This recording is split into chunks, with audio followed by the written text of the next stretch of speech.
Katulad kanina, nabalitaan mo ba yon yung si Castro, pinaputukan daw ng barel? Ang drama niya masyado. Kala mo, hindi siya convicted child abuser. Buwisit siya. Yun na nga Yun na nga ang sinasabi natin Diba? At itong si Franz Castro, talagang halatang halata na nagpapasikat lang. Gusto lang talaga ng media mileage, no?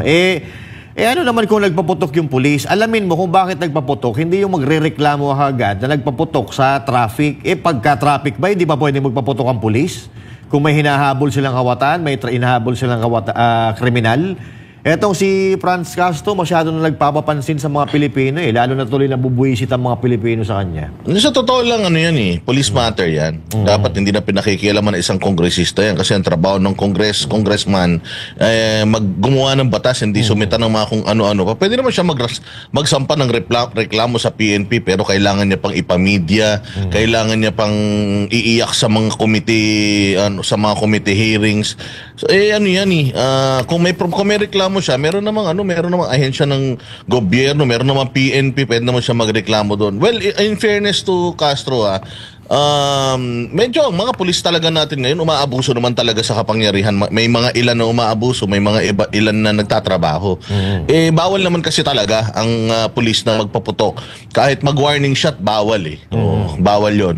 So, kung sakali man na may na-witness siya na ganun, di maganda sana na-document niya, tapos sana pumunta siya sa pinakamalapit na istasyon ng pulis, doon siya nagreklamo. Hindi, pinagpabukas niya pa, pumunta pa siya sa Kongreso, tapos nag-inarte pa siya na feeling niya, aping-api siya. Masyadong madrama, kala mo naman siya yung pinaputokan. Umiiyak-iyak pa. Masyadong, kala mo, napakatino, samantalang nangunguha naman ng mga bata yan. Correct. But anyway, Boss D, nakakuha siya ng pagkakataon para siraan na naman yung mga pulis, di ba? Oo, alam natin na yung mga kapulisan natin minsan, may mga naliligaw ng landas minsan, pero sa atin naman, no? Yung iba dyan... Kailang yan, deserve nila yung isa't isa. Oo, deserve nila yung isa't isa kasi di ba? Pareho silang mga loko-loko at loka-loka Kasi di ba, sa isang kaing ng kamatis, pag hinaluan mo yan ng isa, sama-sama na mabubulok yan pag hindi sila umalis dyan. Di ba? Pag hindi mo hiniwalay. But anyway, Boss D, sinisisi ng mga kapatid nating katutubo si Franz Castro sa pagpapadala ng kaguluhan sa tribo na sa Talaingod. Si MJ Mondiar sa report. Si Franz Castro bilang isang member ng Communist Party of the Philippines ay isang miyembro ng Legal Front Organization na siya ngayon ay nagtatago bilang kongresista sa ACT Party List. Inilahad ng rebel returnee na si Arian kung sino ang tunay na pagkatao ni ACT Teachers Representative Franz Castro. Sa panayam sa SMNI ay sinabi ni Arian o mas kilala bilang Kamarakit sa Kilusan na kasabwat si Castro at iba pang Makabayan Bloc Congressman sa armed struggle ng pamahalaan kontra sa teroristang grupo na New People's Army o NPA. Saad niya, pinoprotektahan ni Castro bilang kongresista ang mga NPA na nasa bundok sa buwatan na naging posible dahil napasok ng mga kalaban ng pamahalaan ang party list system. Ang mga tao na nasa urban, sila ang mga tao na nakikibaka para sa legal na pamamaraan para protektahan kaming mga NPA na nasa bundok. Suportado naman ng National Task Force to End Local Communist Armed Conflict o NTF-ELCAC ang reklamo ng mga katutubo ng Talaingod, Davao del Norte na ngayon ay nakahain sa House Ethics Committee. Sa isang matapang na pahayag, iginiit ng task force na bilang halal na kongresista nanumpa si Castro na magiging tapat sa taong bayan at nanumpang kakatawanin ng maayos ang Kamara de Representantes. Subalit ayon sa NTF-ELCAC, malinaw ang conviction ni Castro sa kasong child abuse. Tinukoy rin ito na wala nang ililinaw pa ang pagsuporta ni Castro sa NPA na isang teroristang organisasyon. Mga malinaw na batayan para ideklara itong unfit o hindi karapat-dapat na maging kongresista. Pinuna rin ng NTF-ELCAC ang pa-victim na Stanley Castro na tinawag na harassment ang ethics case na kinahaharap. Punto ng anti-communist arm ng pamahalaan, hindi makalulusot si Castro sa batas dahil sa convicted ito sa child abuse. Iginit rin ng NTF-ELCAC na dumating na ang araw ng paghuhukom kay Castro dahil sa reklamo sa Ethics Committee at hindi rin ito exempted sa batas kahit kongresista. Si Castro, kasama si former Bayan Muna Congressman sa Turo Campo, ay nahuli ng mga otoridad noong 2018 na nandukot ng 14 na minor de edad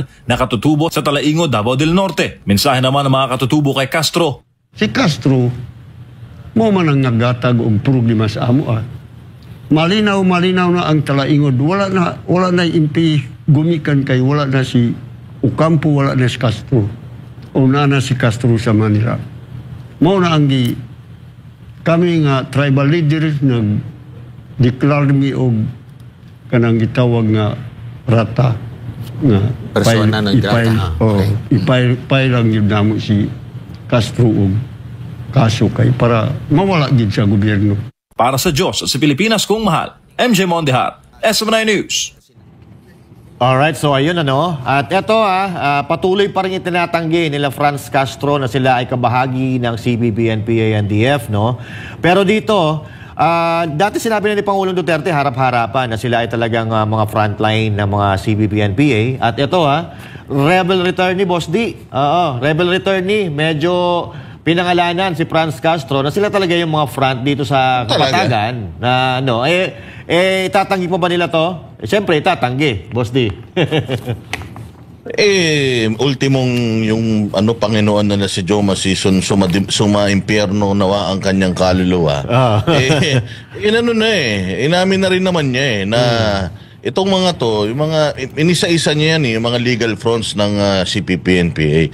So hindi man lang nga nila kinukundina yung mga ginagawang kahayupan ng CPP-NPA. Di ba kaya nga hinamon sila kasi dinideny nila. Kahit yan si Manuel, dinideny niya. Di ba hinamon yan sila na kondinahin ninyo yung ginagawa ng CPP-NPA kung talagang hindi kayo kaanib nito o miyembro nito o legal front nito. Hindi naman nila magawa kahit kasi Risa Ontiveros hindi niya magawang hindi niya magawang kondenahin yung mga ginagawa ng CPP-NPA At saka ito si Castro maarte masyado, kunyari galit sa putok, gulat na gulat sa putok, samantalang alam naman natin pare-pareho na ito sympathizer ng mga CPP-NPA na hindi lang basta-basta nagpapaputok, nagpapasabog pa, nanununog ng mga shell site ng mga establishmento. At nangaharas ng mga tao, nangihingi ng mga revolutionary tax at nangaambush sa mga kapulisan at mga kasundaluhan natin. Kaya nga ako takantaka kung bakit ang mga general natin, mga dating general natin, pati yung mga Armed Forces of the Philippines ngayon pumapayag na ang namamayagpag ngayon dyan sa Kongreso itong mga makakaliwa. For the longest time nawala na itong mga hinayupak na ito, pero ngayon makikita mo na parang talagang tumatanaw ng utang na loob yung gobyerno sa kanila. Nagiging sila sila talaga yung nagiging mga parang attack dog nila ngayon Hindi ba, partner? Oo, Boss D, totoo ka dyan. Kasi eto nga, nakikita naman natin ngayon, araw-araw, sila ang bida sa mainstream media. Sila ang bida sa social media. At pero in fairness naman, may mga kumukundina. Pero itong mga kumukundina, ito yung mga retired na sundalo, mga retired na police, nananawagan sila na huwag iboto itong mga party list na talagang kasapakat ng mga CPP-NPA-NDF. Pero ang pinagtataka natin, bakit yung mga na-aktibo sa serbisyo, bakit parang hindi sila nagsasalita dito? At katulad nga ngayon, ito Boss D, alam ko na, balitaan mo na to, na kinat din pala yung budget ng AFP sa modernization at naging 35 million na lang. So, hindi ba sila nagtataka, hindi ba sila magsasalita dito regarding sa pagkakat ng budget na ito? So, ibig sabihin, AFP, partner? AFP. Paano magsasalita ang AFP? Private army ng AFP. Parang tila mo private army ng AFP ng Malacanang. Oo nga kasi kung halimbawa ako, Boss D, binibigyan nila ng pagkakataon, binibigyan nila ng importansya itong mga party list, katulad ng party list ni Franz Castro, na Raul Manuel. Binibigyan nila ng importansya, tapos ngayon, yung budget ng AFP, ikakat, hindi ka ba dyan magtataka? So, ibig sabihin, kung ikaw ay hindi nauutusan or kung ikaw ay hindi sumusunod sa mali, abay magsasalita ka dyan. Aaray ka. Kasi, siyempre, kailangan mo ng modernization, kailangan mo ng magagandang barel, yung mga modernong barel, para kung sakasakali man na may mangyari sa ating bansa, halimbawa, humarap tayo sa gera, maganda yung kagamitan natin. Kaso, ang problema yun ang pinagtataka din natin. Master Judea, hindi na kailangan ng AFP natin ng modernisasyon. Kasi modern naman daw ang Amerika pagdating sa sa warfare. Alam naman natin na na tayo ay tila mo umaalalay diyan sa Amerika, and 'di ba meron na naman ng mga nakuha na sabat na depleted uranium dito sa Pilipinas. Yun na isang malaking issue. Sabi ko nga doon sa aking programa na dati ang kinakalakal dito sa atin droga lang. Pero ngayon ang kinakalakal dito depleted uranium. Wala tayong technology para mag-develop ng mga ng mga bagay-bagay na yan. Pero tsaka ang AFP kasi, Master Judea, medyo para sa akin medyo hindi ako natutuwa sa liderato niyan kasi sabi ko nga sa iyo, yung balitang yung AFP chief natin na si General Browner ay pinsan ni Teddy Bagilat. Nako. Na isa ring sympathizer di umano ng New People's Army. So ewan natin kung ano mangyayari sa bayan natin. Sabi ko nga sa iyo, the fact na yung kanilang yung mga sundalo natin na pinaghuhulog sila para sa kanilang pensyon, yun pa lang dapat umaray na sila Pero wala, sabi ko nga sa inyo yung mga matitikas nating mga sundalo tila mo naging ng mga sunod-sunuran at naging ng puppet ng pamahalaan ng iisang tao lang. O hindi na yata sila nagsiservisyo para sa bayang Pilipinas. Mukhang sila ay tagapagtanggol na lang ng mga tao sa Malacanang.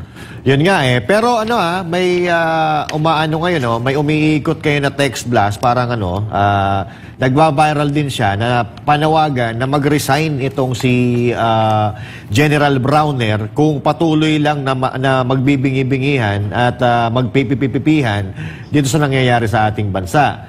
Pero sa akin dito, parang itong gobyerno natin parang hindi na mga nahihiya kasi katulad nga nito, yung budget dito sa AFP at saka sa Vice President, sa Office of the Vice President, kinaltasan nila.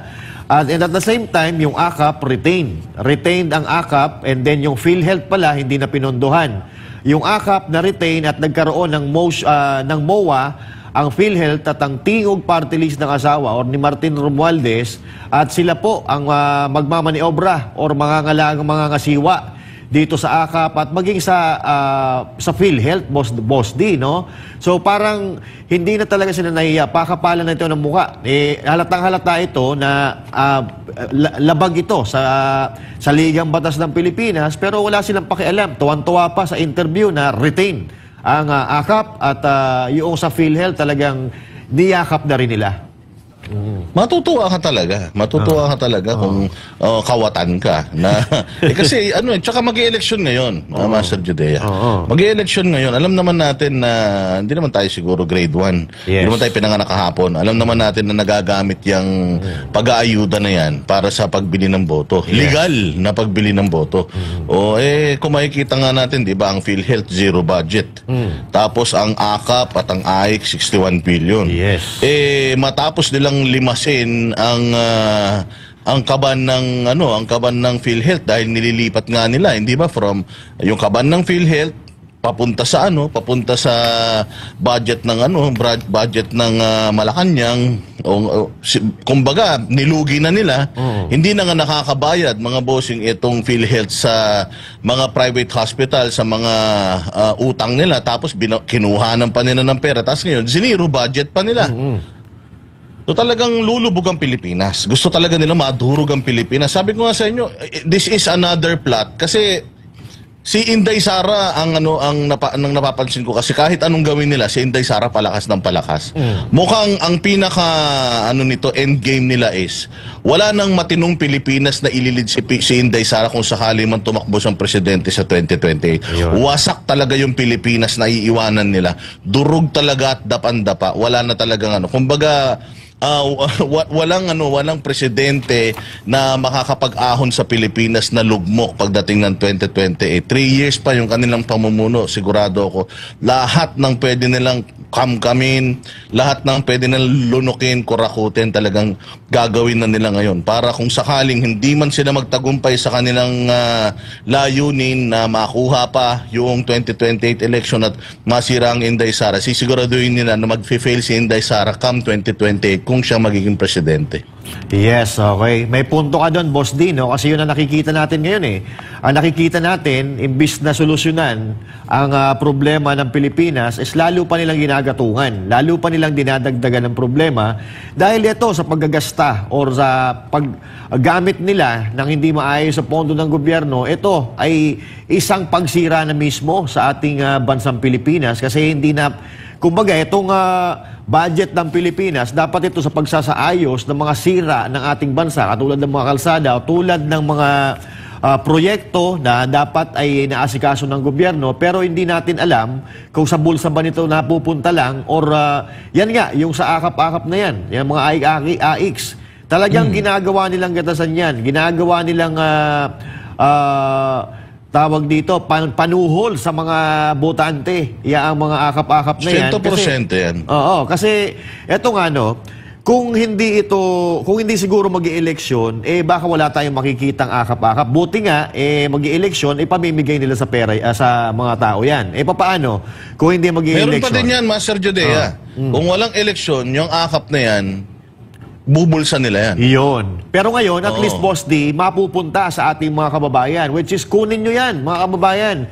Yung AKAP, AX, TUPAD, kunin nyo kasi pera nyo naman yan. Pero mag-isip-isip na kayo. Kasi kung ganitong pamumuno ang pababayaan natin sa loob pa na mga ilang taon, baka mamaya sa kangkungan na tayo pulutin at baka maging hindi lang third world country kundi sa isa na tayo sa pinakamahirap na bansa sa buong mundo kung ganito ang nangyayari, patuloy na mangyayari sa ating bansa. Kawawa tayo, makakasurvive tayo eh.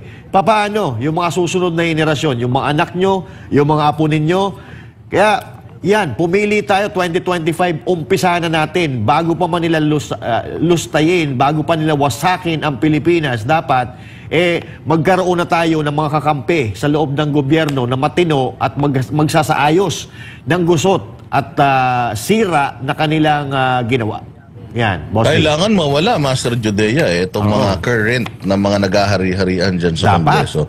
Kasi meron silang considering that they have the power of the purse, napaka-importante ng ginagampanan ng Kongreso sa natin, sa bansang Pilipinas. Kung makikita natin, tila mo na mas malakas talaga ang Kongreso kaysa sa Senado because of the numbers and of course because sila nga ang merong power of the purse. Yes. Makikita naman natin na di umano tinanggal daw yung programa, yung budget para sa AX na yan or AKAP na yan, pero nakikita natin na nagwagi pa din. Nabawasan lang pero nanaig pa din at nagwagi pa din yung Kongreso patungkol dyan sa mga insertions nila para dyan sa mga na yan, sa mga programa na yan. And speaking of sundalo, Master Judea, yun yung nakakabahala dito kasi nung panahon ni PRRD, pinalakas niya talaga ang sandatahang lakas ng Pilipinas. Pangako yan ni Bongbong Marcos eh. Yang palakasin ng sandatahang lakas tapos biglang binawasan mo yung budget ngayon for modernization. Habang lumalakas ang insurhensya ulit sa Pilipinas kasi namamayagpag etong mga makabayan block sa Kongreso at rampant na naman yung pagre-recruit sa mga kabataan para mag-armas at labanan ng pamahalaan dahil nung nakaraan parang may nakita ako sa probinsya may mga leaflets na kumakalat na ang nakalagay doon is ayun na nga, lumaban sa gobyerno at mag-armas. Ganun na naman, lumalabas na naman yung mga ganyang klase ng recruitment ngayon.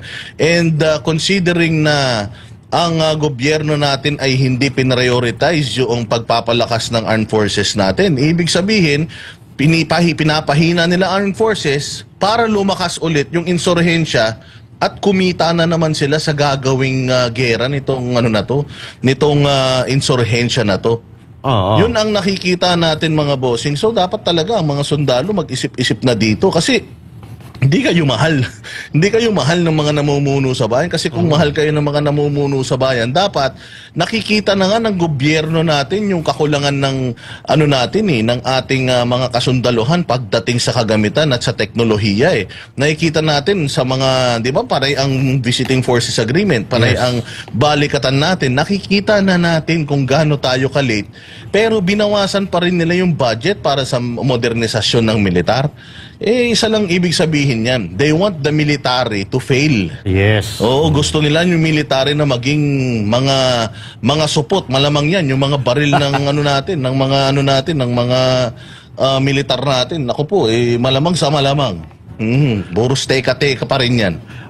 Boss, at saka ito itong EDCA at saka itong balikatan na ginagawa, parang sa tingin ko dito ay parang utang na loob, pagbabayad lang ng utang na loob siguro or bilang pagtupad sa kasunduan ng ating gobyerno at saka ng gobyerno ng Amerika. Kasi kung matatandaan natin, doong pag-upo ni President Marcos ay sinabi niya na hindi niya papapasukin ang mga Amerikano, ang mga sundalong Amerikano sa Pilipinas. Pero noong nakadalawang beses siyang pupunta doon, biglang nagbago, 360 at biglang kumampi na tayo ngayon sa Amerika. So now, sa tingin ko, ito ay itong mga EDCA nito at balikatan ay hindi para palakasin ang ating mga sundalo or hindi para may matutunan ng ating mga sundalo, kundi pagbabayad ng utang na loob or pagtupad sa kanilang kasunduan between Pilipinas at Amerika. Tingin mo? Hindi, para sa akin talaga yung pagpunta kasi syempre alam naman natin maraming yung mga ill-gotten wealth na mga Marcoses na nakalagak dyan sa Amerika. For the longest time, hindi nila yun maayos kasi nga nakaban sila sa Amerika. So, nung nakapunta sila sa Amerika, wala na, kasi nakapangalan naman yun talaga sa kanila. So, wala na magagawa ang mga kundi talagang ibigay ito sa rightful owner ng mga kayamanan na yan because sila talaga yung claimant niyan Hindi lang sila makapag-claim dahil nga hindi sila makapunta ron dahil dun sa inimpose na ban sa kanila, kaya lang under diplomatic status, pwede talagang magpunta na si Bongbong dahil presidente siya ng Pilipinas. At doon lang simula yun nung nagpunta sila sa New York, nagpunta sila sa Amerika, doon biglang nagbago yung foreign policy ni Bongbong Marcos patungkol sa kanyang ating pakikipagkaibigan sa China. Biglang naging galit na siya sa China right after that So alam natin na talagang kumubra na mga yan. Yun talaga yung kapalit nung pagpunta ng mga Amerikano dito, pati yung mga refugees, yung mga dadaling refugee dito na mga taga-Afghanistan, yan na yung mga kapalit niyan. Yung kayamanan na matagal na nilang hindi nakuha doon. Yun ang nakikita ko lang talaga. So yun nga, So yun nga, ibig sabihin, naggamitan lang sila para makuha nila yung mga gusto nila, At kawawa dito. Naman talaga Master Judea, hindi naman talaga nila mahal ang Pilipinas Hindi nga nila alam kung ano nangyayari, totoong nangyayari sa Pilipinas. Correct. Wala talaga. Walang mga malasakit sa bayan, mga hinayupak na Hindi nga nila alam kung ano ipaprioritize nila Kung mahal talaga Pilipinas yan, sana nanganak na yung mga infrastructure projects. Correct. Meron ba silang infra? Meron ba silang meron ba tinatanong nga natin yung mga bashers natin ng mga loyalista, tinatanong natin, ano na ba ang nagawa niya sa bayan natin na significant for the past 3 years? Yes. Wala talaga. Naghanap tayo, nag-research tayo kasi tayo, sabi nga natin, pag tama palakpakan, pagbalibanaatan. Gusto ko sanang puriin kaya lang nagre-research tayo, Boss D, wala talaga tayong makita. Ang mga nakikita natin doon, ang mga proyekto ng gobyerno, mga proyekto pa yun nung nagdaang administrasyon. Kaya nga ito, kawawa ang mga Pilipino. Kawawa ang mga Pilipino ngayon kasi ang mga yumayaman ngayon, mga negosyante lang, tingnan nyo. Masaya ang mga negosyante ngayon, pero yung mga Pilipino, ordinaryong Pilipino, talaga, kung ano yung gutom nila noong nakaraang taon, lalong dumoble yung gutom nila nga habang dumadaan ang panahon. Mantaki mo, palaki yung utang ng Pilipinas, Master Judea, tapos hindi naman gumagaan ang buhay ng mga Pilipino. Yes, yan ang problema. Saan ka naman makakita ng ganyan? Na lumalaki yung utang natin, tapos wala naman tayong nakikitang mga bagong nagaganap sa Pilipinas bukod sa nagbalikan lang yung mga satanas sa mga lansangan. Yan. Wala talaga kasi usually ang Pilipino, nung panahon kasi ni PRD, Master Judea, pag tinanong mo siya kung ano nang nagawa niya, ang sasabihin lang niya, lumabas ka. tapos ikaw ang umalam sa sarili mo. Tayo, gala tayo, Master Jodeo, kung Yes. saan tayo nakakapunta eh. Oo. Oo, kaya alam natin kung meron mga nagaganap na at least man lang pag-unlad sa bayan natin, wala eh. Wala talaga. Oo, nahinto na yung mga infrastructure projects at saka marami na sa mga proyekto ni PRRD na talagang naibasura na. Wala na talaga as in nalubog na sa limot. Isa na nga yun sa rason kung bakit talagang tumayo na si Inday Sara at nagalit na sa kanila eh dahil yung kaisa-isang ipinangako hindi pa nila natupad. Yun ang problema, Boss Din, no? At totoo ka dyan, kasi ako, no, sa amin sa Bicol, nung panahon ni Pangulong Duterte, kaliwat kanan yung mga construction dyan eh. Yung mga construction, mga ng DPWH, yung mga shortcuts, yung mga binubutas yung bundok, binibiyak yung bundok para madaanan, magawa ng kalsada. Ngayon, Boss D, pag umuwi ka, masisira sa sasakyan mo kasi mayat maya, maluluba ka na napakalalim. Kaya sabi ko, pag uuwi ako sa Bicol, sa amin sa probinsya, hindi na ako magsasakyan kasi doble pagod eh. Doble pagod tsaka delikado, lalo na paggabi. O, mag-aeroplano lang tayo. Kasi ngayon, mga kababayan, parang wala talaga silang pakialam. Eh, yung kapatid na nga mismo ng presidente ang nagsabi na walang budget na inilaan para sa DPWH. Sa pagbiminti naman lang. Yung mambubudol? Yung mambubudol na si Amy Marcos? Oh, mambubudol din. Nagbubudulan okay. sila. Nagbubudulan sila ngayon. Kaya nga ito, kawawa tayo. Kawawa yung mga tunay na nagmamahal sa mga Pilipino. Kawawa ang mga ordinaryong Pilipino. Buti na lang, Boss D, meron pa na nagmamalasakit talaga na mahal ang ating bayan. Dahil ito, suportado ng National Task Force to End Local Communist Armed Conflict, NTF-ELCAC, ang ginagawang hakbang ng mga IP leader na sinampahan ng reklamo ang convicted child abuser na si Franz Castro. Si Almar Forzuelo, magbabalita. December 10, araw ng Martes, nagsampa ng reklamo sa House Ethics Committee ang IP leaders laban sa isang kongresista at tinukoy noon ni dating Pangulong Rodrigo Duterte na kilalang prente ng komunistang teroristang grupo na New People's Army o NPA na si Francisca Franz Castro. Reklamo ng mga IP, bakit daw nasa Kongreso pa si Castro? Gayong convicted ito sa kasong child abuse sa mga batang IP sa Mindanao. Suportado naman ng National Task Force to End Local Communist Armed Conflict or NTF-ELCAC ang naging hakbang ng indigenous people mula sa Talaingod, Davao del Norte na nagsampa ng ethics complaint laban sa convicted IP child abuser na si Franz Castro. Sa isang pahayag, sinabi ng NTF-ELCAC na ang ginawa ng mga IP leader ay hakbang tungo sa pagkamit ng hustisya. Sinabi pa ng NTF-ELCAC na dapat pakinggan ng mga mambabatas ang mga hinaing ng ating mga kababayang IP at tulungan na makamit ang hustisya na kanilang hinahanap. Matatandaan na convicted si Castro at iba pa sa kasong child abuse matapos na tangkang dukutin ang mga estudyanteng lumad noong November 28, 2018. Ang karahasan na ginawa ni Castro ay nasaksihan ng mga lumad elders, kaya hiling ng mga IP leaders sa mga mambabatas na dapat mapanagot si Castro sa batas. Dagdag pa ng NTF-ELCAC na ang kahilingan ng mga IP na masuspende si Castro ay isang makatarungan at maingat na hakbang upang mapalakas ang integridad ng proseso ng lehislatura habang isinasagawa ang investigasyon sa nasabing reklamo. Para sa Diyos sa Pilipinas, kung Mahal Almar Forzuelo, SMNI News. So, ayun. Okay. So, ako natutuwa ako dahil merong mga malalakas, matatapang pa rin ng mga kababayan natin. Lalo na itong mga kababayan natin, mga kapatid nating IP. Kasi kung tutuusin, delikado itong ginawa nila eh. Kasi lumalakas na naman, ha? Lumalakas na naman nga itong mga komunista, lumalaki na naman sila. At ito, kailangan mabantayan ito itong nagkaso kay Franz Castro. Kasi sigurado, pag-iinitan yan, lalo na sa bundok yan nakatira. Baka mamaya, pasyalan yan, and worst scenario, wag naman sana. Pero ako nagpapasalamat ako, Boss Dada, sa NTF-ELCAC. Dahil mas masigasig pa ang NTF-ELCAC kaysa dito sa mga uniform personnel natin eh. Sa mga uniform men. Sila talagang all out sila kung batikusin at kundinahin itong mga hindi magandang ginagawa ng mga NPA at ng mga terorista, mga komunista. Pero itong mga natin, parang napapansin natin, nababawasan ang hanay nila, pero at the same time, parang wala rin silang ginagawa para masugpo itong mga rebelde, katulad nung nakaraan na pinag-uusapan natin, itong panahon ni Pangulong Duterte. Kaya, eto sana nga, talaga mag-isip-isip na rin yung mga kababayan natin, lalo-lalo na yung mga kapatid natin dyan sa Armed Forces of the Philippines, kasi parang wala pinapabayaan ho talaga kayo. Imbis na armasan kayo para may laban tayo sa kung ano man na gera ang susuungin ninyo, pero ito ang ginagawa. Parang binabawasan pa ata ang budget ninyo. At binawasan talaga. Yan po yung proposed budget. Boss D, Boss Dada. Dito mo talaga malalaman na napakawalang kwentang Speaker of the House nito ni Martin Romualdez. Wala talagang silbi. Bakit? Noong si Arnie Teves, nung si Arnie Teves, mga bossing, tawag din yung ginawang terorista.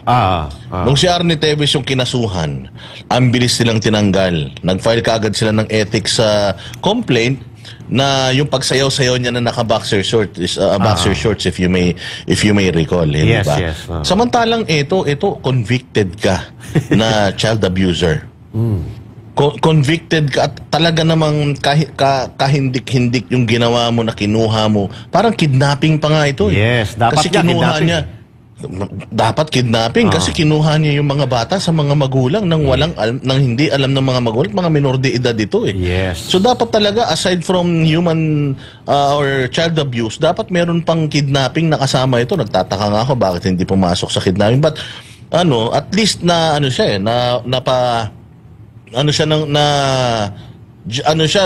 convict siya nung RTC, even though meron silang motion, meron silang mga apela, dapat talaga itong babaeng ito, kung hindi man makulong, dapat natanggal ito sa Congress . Yes. Dapat talaga, sampal ito talaga sa mamamayang Pilipino, lalong-lalo na sa mga kasundaluhan at kapulisan, na meron tayong isang kriminal na nandiyan ngayon sa Congress na ang hilig magpa-contempt, ang hilig manita, ang hilig magbintang. Talaga naman ang Kongreso ngayon, ito na yata ang pinaka-worst na Congress. Di ba? Kung makikita mo kahit kanina sa Quadcom. Yung Quadcom kanina, nakakadiri talaga ang Congress. Pinagtatawanan pa nila yung pagko-contempt nila. Na parang nag-aagawan sila kung sino magko-contempt doon sa mga uma-attend diyan sa hearing nila. Yung taga-Taguig, yung congresswoman ng Taguig. Tuwan-tuwa pa sila at nagtatawanan pa sila at nagpapasahan pa sila ng corona. Tila mo isang titulo. Yung pagko-contempt ng kanilang mga resource person. Mantakin mo, di umano itong yung koronel na nagsabing tinatry siyang papirmahin sa isang affidavit nila Congressman Fernandez.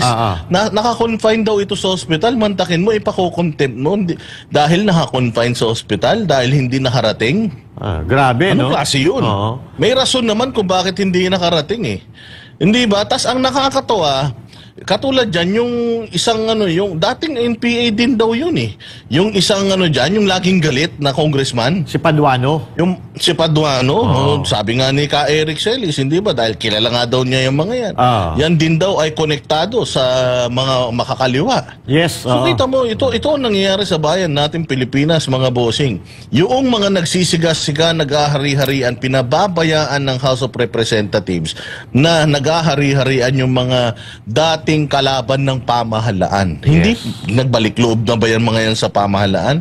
Hindi, makikita mo ginagawa nila, ginugulo nila talaga, nagtatawanan pa sila. Yes. Tapos, itong masaklap, si Barbers, nakikipag-usap sa NBI na kasuhan, imbestigahan yung mga vloggers na bumabatikos sa Quadcom. Yes. Nakikita ba nila yung mga ginagawa nila sa Quadcom? Kada hearing na lang meron silang kino-contempt. Saan ka naman makakita? Ang tagal-tagal na ng Quadcom na yan, hindi pa rin natatapos hanggang ngayon. Tapos may bali-balitan, di ba? Anong sinabi ni Greco Bellica na 10 milyon kada hearing? Yes, yun ang problema. Diba? So, siguro kaya pinatatagal nila ng ganyan yan dahil doon sa sinasabi ni Greco Bellica na bayaran portion dyan. Actually, Boss D, yun nga, doong naging guest natin dito, si Sir Greco Bellica, inilahad niya yan, talagang meron. Kung ako nga naman, kung ako talaga matakaw sa pera, mas gugustuhin ko talaga na mag-hearing ng mag-hearing, no? Para limpak-limpak na sa lapi. Pangilang hearing na yan? Pangilang hearing na yan, Master Judea, para alam lang ng mga kababayan natin yung figures. Pang-13. Kung totoo. Pang-13 na. Pang-13 ba? Parang hindi, pang-18 na yata eh. Ang pagkakaalam ko doon sa ano ni BP Sara Duterte, pang-13 na. Yung kay BP Sara Duterte, sa Quadcom din. Hindi, yung sa Quadcom. Oo. Madami na yan. 4 na buwan na yata yan eh. Yung kay PRRD, yung sa AJK, yun ang medyo marami-rami na. Yun na nga yun. Yun yung Quadcom yun. Madami na yun. At least siguro, kung sabihin na natin sa 15 hearing, Master Judea, bawat isang congressman sa 10 million, 180 million na. Diba? Ilang congressman yan?